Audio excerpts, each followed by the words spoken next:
As oil price skyrockets, U.S. gas price reached record high. Biden faces pressure to embargo Russian oil, but what if that pushes gas price even higher? Why is the Russian army stalling against outside Kyiv? Is Russia reserving itself or getting stuck? Lieutenant Colonel Verchinin have explained it. Georgia trucking executive reviews why the truckers are rising up.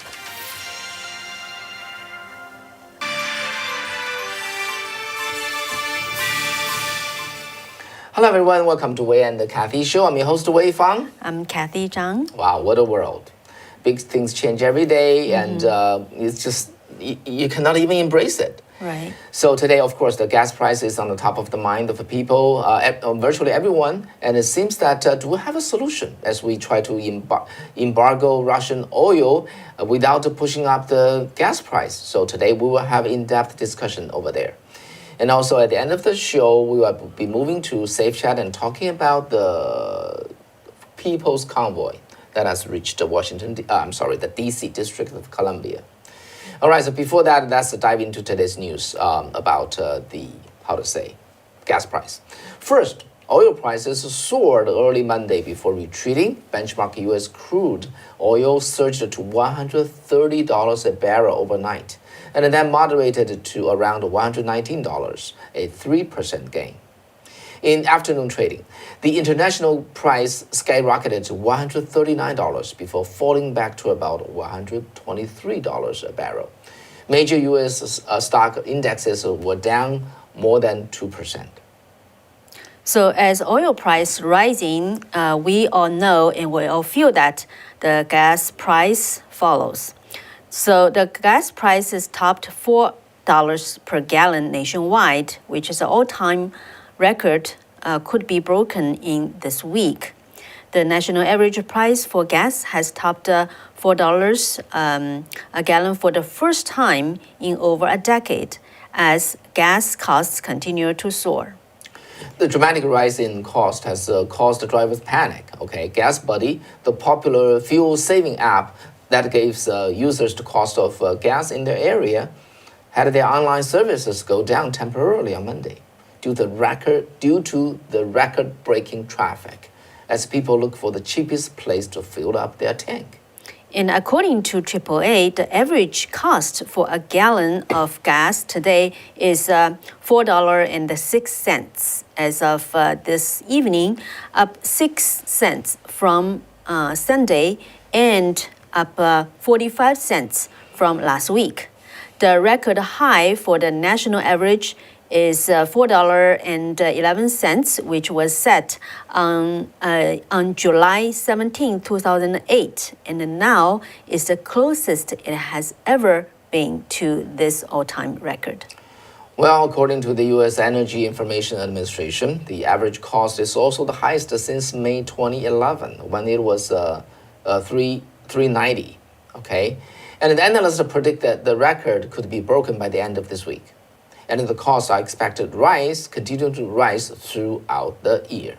So actually in here, California has the highest average gas price as of today. In Southern California, there is a gas price even went almost beyond $7.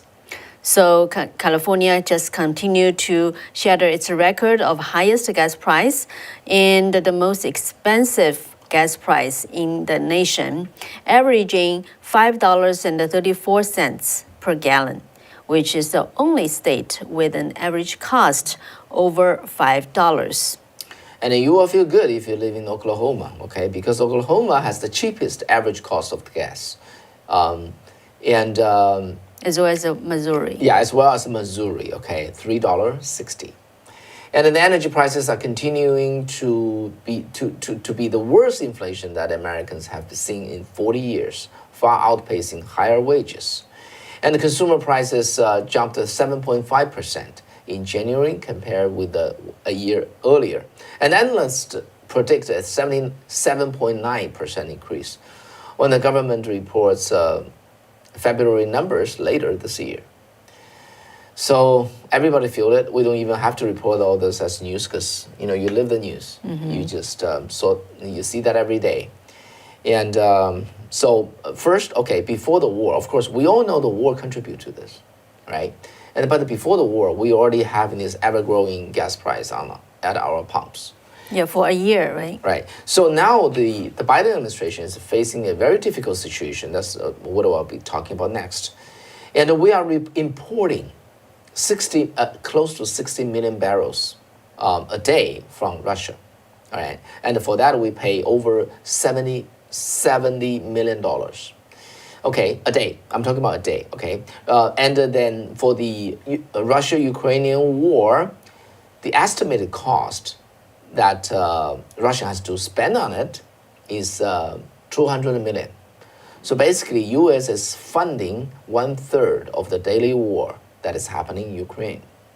And of course, European countries are buying more, right? And now, with all the pressure from the left and from the right, from both parties, from the international, all the countries, to stop importing Russian oil. Can we do that? To the U.S., actually, it's only like 70% of all the imported oil, because only 60 million barrels, because we consume 18 million. Okay, 18 million. I'm sorry. It's 18 million. Yeah, we imported. I correct myself. Not 60 million. 600,000 barrels. But anyway, that would push the oil price even higher. In other words, push the gas price in the U.S. even higher. So what do we do? And at this time so far, the Biden administration has been approaching Saudi Arabia. Please pump more oil. And then go to Venezuela. Okay, U.S. officials go there on site and asking them to pump up more oil. And then they're talking to Iran. And if they can sign the nuclear deal, please pump more oil. This all sounds like, okay, it seems to be right, okay? Because we need more oil so that our gas price will not keep rising.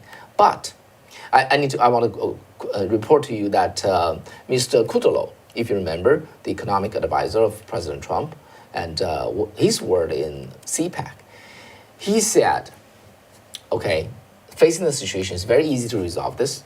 U.S. needs to just increase 2 or 3 million barrels a day, and we completely have that capability. Then we can resolve all this problem. We only imported a little more than 500,000 barrels from Russia, but by increase 2 to 3 million barrels a day production in the U.S., we can stop importing Russian oil. We can supply Europe, which is what the Trump administration did back then. And except Germany, who was kind of careful, reserved, or simply said maybe stupid, in the word of Kudlow, the Eastern European countries, they took it. Okay, and Germany chose to partner with Russia. This is a few years ago. Now they are tasting the bitter fruit. So anyway, however, the Kudlow said, after the administration change, what happened today is on the day one, President Biden signed an executive order to take away the license from the Keystone XL pipeline, if you still remember that. And then he asked his Interior Ministry to stop issuing any land lease or purchase permit to do the oil drilling. And on the desk of energy ministry, okay, a minister, and then there are 6 LNG, liquid natural gas, okay, and 6 LNG application that's been sitting there and then not being approved at all. 4 of them has to do with the LNG export to the Europe. So this is what has been happening. So just take one case, okay? For the Keystone XL pipeline, and that is a pipeline going from the Alberta province of Canada and all the way to Gulf, and then supply the refineries in Texas. For the first 3 phases, if that happen, okay, the pipeline will send over 700,000 barrels from the oil sand in the Canada. That alone will offset the 600,000 barrels from Russia. And in the fourth phase, if the project enter the fourth phase, the oil from Montana and from North Dakota will join. Their oil will flow into the pipeline and go to the refinery near the Gulf Coast. That was the plan. That single project can offset the import of the oil. And President Trump also at the CPAC said the following. He said the production potential of the U.S. oil production would be twice as much as the Russia and the Saudi Arabia combined. Both countries are the largest production today, only next to the U.S. One is 11 million barrels a day, another is 10 million barrels a day. And the U.S. can be twice as much of their total number combined. But we're not doing that. Okay, as we are squeezed by this shortage of oil, we ask Venezuela, Iran, and Saudi Arabia to increase the production. We don't do it ourselves. So we need to ask ourselves why. And today, the Fox News reporter and Dosey and at the White House asked the spokesperson of the White House, so why that's the case? And I watched it. She does not quite answer. She said we issued 9,000 permits and they're not used, so we're not stopping it. And why those 9,000 licenses were not used? Because of business reason in this situation or that situation, right? And then the reporter is asking, what about the Keystone XL pipeline license that you took away, and also all the other licenses that stopped the shale, right? The shale oil production, and so we are asking the entire world to increase oil production, but we say we don't want to do that ourselves. What do you think? Can you write up the reason? Can you let's take like a 10 seconds pause and can you fill in why? It doesn't sound very reasonable, right? Because by pumping out more oil, we just undermined the economic production of Russia. We supplied Europe and pulled them out of this energy crisis. We depressed the gas price and then consequently the inflation, and then we make a lot of money, right? We make a lot of money. And why don't we do that? What do you think? What do you think is the reason? I just want to see your response there, and before I give my opinion. And okay, 1, 2, 3, 4, 5, 6, 7, 8, 9, 10. Okay, yeah. You can have your own opinion. Okay, there's very little media report on this matter, so each media journalist can only draw his own, his or her own conclusion on this. And my answer is very, very simple, because it's politically incorrect. Okay, the Democratic government think that this is a major issue. We need to undercut and phase out fuel, energy, and switch to green energy. So because of that, on the day one, Biden canceled several permits and asked his internal ministry not to issue any new lease permit or purchase permit for oil drilling. All right, that's the Democrat Party's policy, okay, dictated by the extreme radical left within the party. So no matter what we run into, okay, the situation, the mess we're in, and then the big war, and then the oil crisis, they still stick with that. Otherwise, they're gonna have internal fight, internal crisis. So Biden administration probably just say, let's stay the course, and then figure out other ways to deal with this oil pricing problems. Well, namely, go to Venezuela and Saudi Arabia and Iran. I think in their mind, probably they think that why don't we just ask Russia to increase oil production? They're one of the biggest exporters. It is just that strange, right? What do you think? Okay, but I think, Kathy, in a certain way, I saw no people that are thinking about it, with the gas price so high, right? I need to switch to electronic car. Yeah, so some people naturally just saying, okay, maybe it's a good time, especially in California. Yeah, we got our Chinese Americans thinking that way, and would talk to us about that. That's exactly what the Democratic Party, this administration want. Gas too pricey? Just go buy an electronic car. However, how many people can afford it? How many people can afford it? Don't they care? They probably just want to, just push people to the electronic car so that we can save the climate and save the planet. Well, How valid that is. I just remembered, a couple months ago, actually, I interviewed an expert in the energy field, Terry Simons, and he actually, one of his point is that they feel some of the U.S. policies were intentionally just drive up the price of the fuel and just advertise how the clean energy is more economic and the driving people towards that direction. So yeah, but people I think can make their own judgments whether that's true or not. Yeah, so simply just resume the Keystone XL pipeline, and you can accomplish a lot if you just open up all the oil drilling in the U.S. We can bring down the gas price, the inflation, and resolve the war problem in Europe, and stop the invasion by Russia with all those benefits, and make a lot of money. Simple solution. We're not taking it. We'll watch. See how long they will hold off that. Okay, the next topic. Let's move on. Okay, are you puzzled? Okay, about this.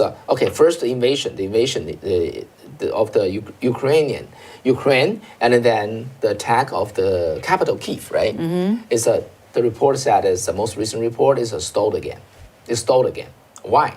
And then now we still have this 40 miles convoy, right? The military convoy on the way up from the border all the way to the Kyiv, and they're now moving. And then what's the reason for that? Is that like a Russia's show of power, show of strength, or is they're sitting ducks? They're vulnerable. So actually, as a matter of fact, I found some solutions. All right. You mean answers? Yeah, I know that. Answers. And Kathy has been interviewing U.S. military officials, and me too. I try to find the answer to that. So tonight, I think I found the answer. I don't have the live interview, but let me just convey the answer I found. This is a research done by Lieutenant Colonel Alex Verchinin. Okay, Verchinin.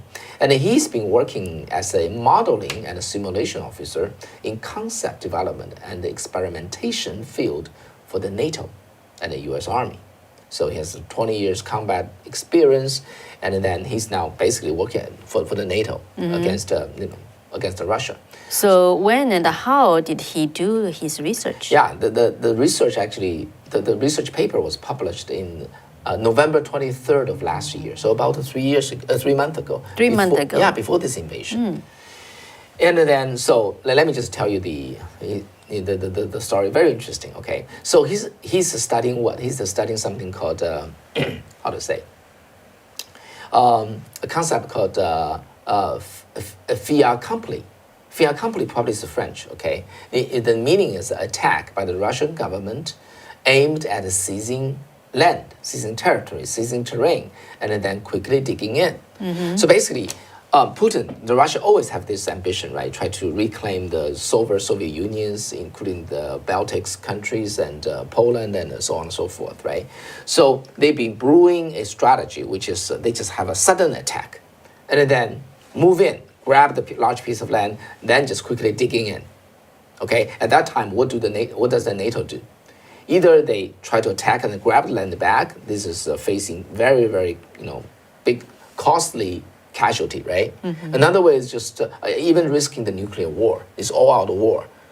Another option is just bear with it, okay? Just live with it, and which of course would undermine the faith in the credibility of the NATO.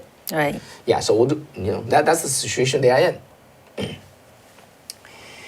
And then, so how did that Lieutenant Colonel find an answer for NATO? Yeah, actually, there is an answer. Okay. The answer is that Russia is very weak with its logistics if they are far away with the Russian railroad.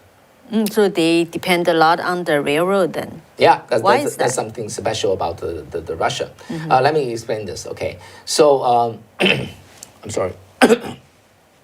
This has to do with the Russian army, how that was supported. Okay, Russia formations, or this army formations, has only 3/4 of the number of the combat vehicles as their U.S. counterparts, all right? But almost 3 times as much artillery. So the Russia logistics actually requirement are much larger than the U.S. counterparts. In the Russia, there are, altogether 11 combined arms armies, 1 tank army, and 4 army corps. So with all those militaries, almost 900,000, people, only 10, they call it material technical support brigades.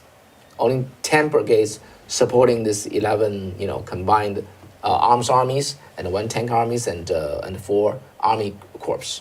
However, okay, that aside, don't they know that it's very, very weak? They know. Okay, so how do they resolve this? They have 10 so-called railroad brigades. So those brigades specialized in railroad security and construction and repair and so on and so forth. Okay, so why the railroad brigades? Because Russia moved their army and the logistics through railroad. It's a very vast country. From this end to the other end, 6,000 miles. Okay, so logistically, Russian forces are tied to railroad from factory to army depot and to combined arms army, and then, where possible, to the division and the brigade level. All right, so railroad is Russians' backbone or their blood vein. Okay, this means that Russian army rail sustainment capability end at the border of the former Soviet Union, right? Because it's Russia's railroad. When Russia comes to the border, railroad end. So this is the problem. So when the fighting happened away from the railroad, and they no longer have the trains to supply the logistics, they have to rely upon trucks. And who has the trucks? Those the material and the technical sustainment maintenance brigades. They have the trucks. Each brigade has 460 trucks. Okay. Now when it comes to the detail, just hear me out. This is the lieutenant colonel wrote. He said, assuming when you move the trucks, right, move the ammunition and the supply and the fuel on the road, and your driving speed is 45 miles per hour. And your front line is 40 miles, also 45 miles away from your depot, right? So it takes 1 hour, estimated. Okay, take 1 hour for you to load it up, 1 hour to drive there, right? 45 miles per hour over a 45-mile distance. Right. And another hour offload it, another hour drive back. 4 hours to make 1 trip. So one day you can make 3 trips. Now let's say, okay, the troops move deep into the enemy's territory. Now it's 90 miles distance. So okay, they can only make 2 trips a day. Right, so it doubled the... Yeah, and then when it into the 180 miles, go down there, they can only make 1 trip. Okay. Okay, now it comes to the combined army, combined arms army of the Russia. They got a very, very strong, the firepower. They got this, this tube, right? The tube artillery and those things, and then the rocket artillery. When they fire, it's like a lot of, firing power, right? 1 volley of the entire army, 1 volley, after it fired, it requires up to 90 trucks just to supply the next round. 90 trucks. Yeah, they fire at the whole army fired, and just very, very strong firepower. The second round take 90 trucks to supply them. Okay. All right. So basically, in short, it only takes 12 to 14 hours for the entire army to expend its entire basic load of the ammunition. Then it has to stop if the truck does not come up. They have to pause. So Lieutenant Colonel's answer, let me come to the answer, is very simple. When Russian attack, it's a very risky strategy, okay? But that's their conclusion. Let them come in. Let them come in long and far, deep into the NATO territory, and then attack its logistic line. And this is exactly how Ukraine adopt. Remember, when the Russians started attacking on the February 24th, There's no border line. There's no border fighting. They don't form defense line. They don't resist on every step. They withdraw all the armies and surround the Kyiv, and surround the Kharkov, they surround their major city. It's like a pull back the hands and form a fist and just around that, and then that extends the supply line of the Russian army. They coming in. That's why they form so long a the military the convoy, and then the front line they have no ammunition after the firing all the ammo they have. Well, they are waiting for the trucks to make rounds. Yeah, and then for some reason the truck got stuck. The truck is not moving now for 5 days. They're not moving. So this is strength of the Russian army. When they leave their country, when they leave their railroad, they got a very serious logistic issue. And another issue, actually, I interviewed a military expert in Taiwan over the weekend, and one thing his opinion is Putin he doesn't know why, but he said that he's choosing a wrong season because in spring, in the fall, because of the weather, there's a lot of mud on the earth. Yeah. So tank doesn't like that. Yeah, and then it really makes trouble for the tanks and the trucks. They're gonna sink. Yeah. So that's maybe another reason. Yeah. So anyway, so we are seeing that this is number 2 or number 3 depends on which source you checked. Military of the world, Russia is just like behaving like a 70-year-old military, like in the Second World War, right? They're moving slow, logistics is weak, and then when they attack, they just bombard the entire city. They don't have precision, okay? They don't have consideration for for civilians. They just bombarded like 70 years ago when they were attacking Germany. That's Russia. Can you believe it? Yeah, and it's amazing. I saw the reports just the civilians in Ukraine. Actually, they just attacked like 9 tanks of the Russians. Yeah. Then most of them are sitting ducks. They don't have fuel. They don't have ammo. They're just sitting there to be picked and destroyed. And then think about it. Okay, on the south side. On the south side, this is according to retired Colonel John Mills. On the south side, the supply line is much shorter because they started from Crimea. Okay, they have a big military base there. They have a big logistics center there. So when they supply their attack from the south, the supply line is much shorter. They are able to sustain it. On the east, okay, the supply line is also very, very short. So, but on the north, just from the Belarus to the Kyiv, that 90 miles, it's 90 miles, okay? Just stretch them, and then they got stuck. They just basically got stuck. Not a show of force, it's a show of their weakness. Yeah, so one thing from this, I think one thing is for sure that the Russians won't come to help the CCP to attack Taiwan. Right? Yeah, it's just. But anyway, so remember that when Napoleon was attacking, Russia back then, when Hitler was attacking Soviet Union, both failed on the supply line. It's too far a supply line. They cannot maintain it. Now the same story is happening here. This is why Colonel John Mills said, professionals talk about logistics. Okay, amateurs talk about military Tactics. power, tactic or military power. But professionals talk about logistics. So if basically, given the situation, if the West keeps supplying Ukrainians with with logistics, fuel, ammo, weapon, and so on and so forth, they can last. They can last. So anyway, we'll see. This is a situation that's unfolding every single day, and all right. So next, let's move on to the next topic. How about that? Okay. So about the People's Convoy. So we're gonna give you an update, and also I interviewed a trucking company CEO when I was in Florida covering the CPAC, and he revealed something I didn't know before. I don't know how many people, especially people who are not in the trucking industry, would know. So I think that's interesting. He explained from his perspective why the truckers are rising up. But I think we will move to SafeChat, right? We got a strike. Yeah, Last so- week because of the reporting of the truckers, so we have to move over there. So please stay with us and please switch along with us too.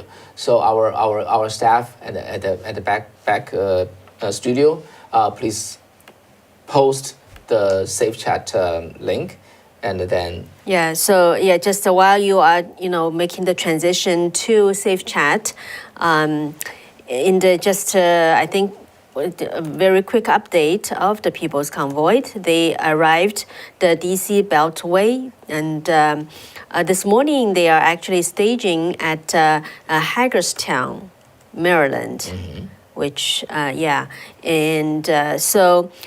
According to the organizers, they would avoid entering the DC, the city, and over the concerns of media casting them in the same light as January 6th. So I talked to one of the partners of the People's Convoy just this afternoon. So I will give you the update once we switch to. Totally just, continue with the SafeChat. Okay. okay, please let's just move over there. Let's do it at the same time. Okay, we got the link there. There are two links. Either way will work. The first one got directly go to the show. The second go to our page. Oh, Mark said not able to SafeChat. Is that right? Yeah. How about you just click that again, and if the one doesn't work, the one that you click on doesn't work, click the other one. And also we have to turn off the monetization for this one due to the concern that you understand. So if you can donate to us, thank you very much. All right. So I just checked our SafeChat broadcasting is working, it's working. properly. So if you can just click on the link. If you have not registered, just use your email or your, the social media account and register so that you not only be able to continually to watch the show, but also you will be able to make comments. Right. Yeah. Okay, let's go. 1, 2, 3.